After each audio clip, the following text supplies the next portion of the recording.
Drea Becker was part of the 9 Bedford Row team that visited Azerbaijan in November 2020 to investigate the 44-day conflict. Drea, tell us what your findings were when you visited Azerbaijan.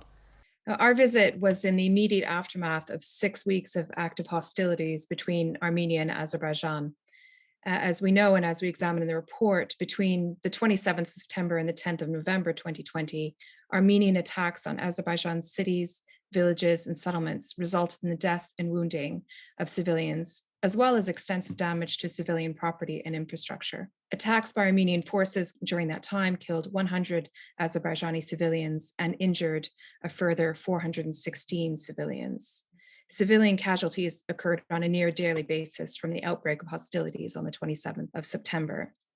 Our team, which was led by you, Stephen, along with Josh Kern, we carried out on-site visits to locations in the districts of Barda, Terter, Ganja, and Goranboy.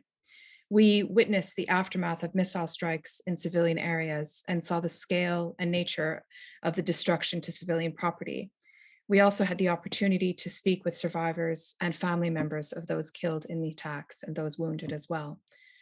And our report considers in detail 5 attacks by Armenian forces, which all resulted in multiple civilian casualties. However, it's important to note that during these 6 weeks of hostilities, there were also dozens of attacks on villages and cities, which didn't result in civilian fatalities, but left civilians wounded and civilian property and infrastructure destroyed or damaged. The first of the key incidents that we explore in the report is the attack on Geshalti village. This attack took place in the first hours of active hostilities on the 27th September 2020, when Armenian forces attacked the village.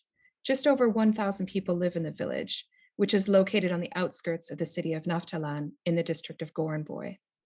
5 members of one family, the Gurbanov family, including 2 children, were killed when a missile struck their home. We visited Geshalti and saw the destruction to the Gurbanov home. We spoke to Nadir Gurbanov, who is the surviving widower or the father of the family, and the villagers who tried to assist in the aftermath of the attack. Nadir is a military serviceman, and he was stationed at the time approximately 3 kilometers away when he saw shells landing in the area of his village. Nadir rushed home to discover that his home was almost completely destroyed and that the attack had killed his parents, Elbrus and Shafayat, his wife Afag, his 13-year-old son Shahryar, and his 14-year-old niece Fidan. Witnesses told us that at the time of the attack, the Gurbanov family were gathered at the entrance of their home, watching the hostilities taking place far in the distance. The village of Geshalti overlooks a large area of fields and hills. The villagers pointed to the area in the distance where they said that military activity was taking place. The structure of the home was very badly destroyed. We saw remnants of clothing, furniture, shoes, and pots and pans, and bloodstains covered both the exterior and interior walls of the home where these civilians lost their lives.